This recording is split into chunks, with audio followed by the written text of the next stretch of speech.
Hi everyone. So wanted to let you all know that I recently finished The Color Purple and Interworlds by Neil Gaiman, and I am still working on The Handmaid's Tale. So when I'm finished with that, I will give a review on that. But what I wanted to talk about was Interworlds by Neil Gaiman and Michael Reaves. Okay, I will just have to say that it is not one of my favorite reads, and I am assuming that because it was a collaborative effort, um, either one of two things tends to happen. Either the collaborative effort between two or three or even four authors all comes together and the best aspects of each author is showcased and it all fits perfectly and it's just the um, ideal setup and everybody comes together and it works out. And then there are the collaborative efforts that kind of turn into the least common denominator of the lowest level of talent that the authors have. And unfortunately, I think that's what has happened with Interworlds by Neil Gaiman and Michael Reaves. Um, the style is okay. The point of view is appropriate but very limited, and I think that's a problem. Um, the point of view of the book is through the eyes of the main character or protagonist, Joey Harker, which kind of reminds me of Mina Harker from Dracula. Um, yeah, I don't know why. I just kept thinking Mina Harker because I guess they have the same last name. But anyway, he's basically a awkward, um, unsure of himself teenage boy, and it's kind of about him growing up a little bit, and it's also about interdimensional travel, which was a really interesting aspect to it. There is a thing called the Alterverse, which is only the part of the universes or parallel universes that have an Earth-like planet. So it's just the Earth-like planet, or planets. Some have more than one, I suppose. And alright, so what happens is that this main character has the ability to um, walk or travel between the different kinds of Earths. If you're familiar with interdimensional travel or parallel universes, that's the idea that we're going with here. The idea was great. The writing was not. There are a lot of allusions to popular films, popular TV shows, bunch of popular science fiction um, sitcoms. I think there are even references to Star Trek, and it reminded me a lot of Sliders, which was a science fiction television show, I believe, in the early 90s. Anyway, I think what originally happened was that Interworlds was pitched as a possible TV series, and the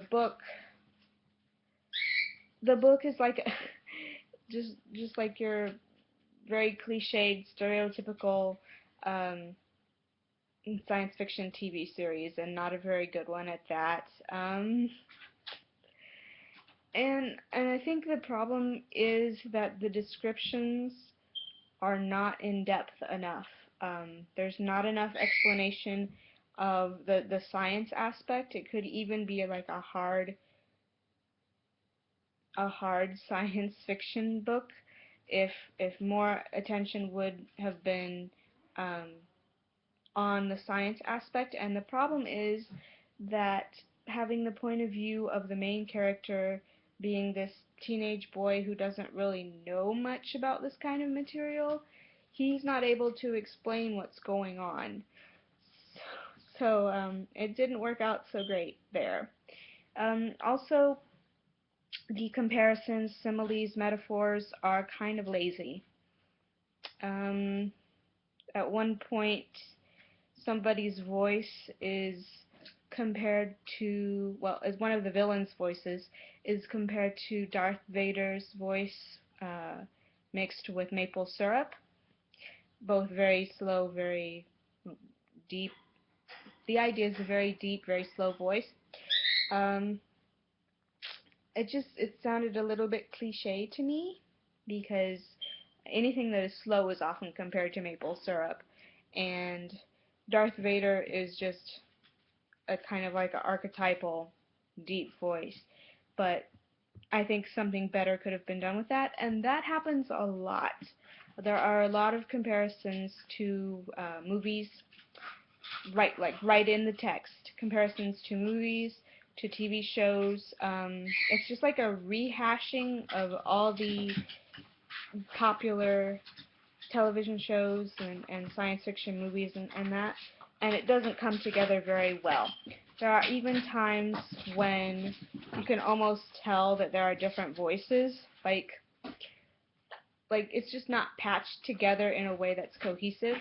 Like with some collaborations, when there's more than one author, you can't tell because the voices are or the literary styles are kind of seamless and they blend into each other.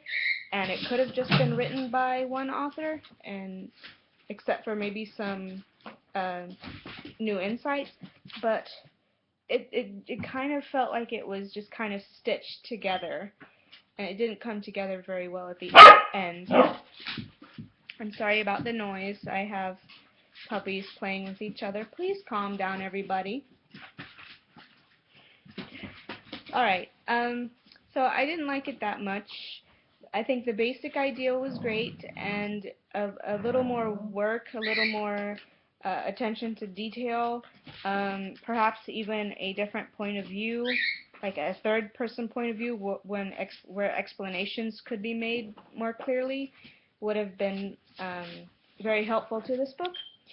So, in the bottom, I'm going to put some of my favorite quotes from this book because there were a few very good quotations to take from the book. But generally, the writing was less than less than refined, less than what I would have expected from Neil Gaiman. I think it was just that putting it together, it just didn't work out. So, oh well. It was a fun, quick read, even with all of the very lazy descriptions and very lazy comparisons. The humor was fun. There were some interesting characters, particularly a non-human sort of best friend to the main character. He was interesting, or she was interesting, depending on who you ask. And besides that, there wasn't very much to the book. So sorry if you love the book. Just please don't be mad at me. It didn't come together for me. Um, if you want to discuss it with me, feel free to do that. I will also link my Goodreads review, and you can all check out my Goodreads profile and follow my reviews. So that's it. I wish I had something better to say. I am going to read American Gods by Neil Gaiman, and that's probably going to be much better because I believe it did win a literary award, so I'm looking forward to that. And I'll sign off now. Bye, guys.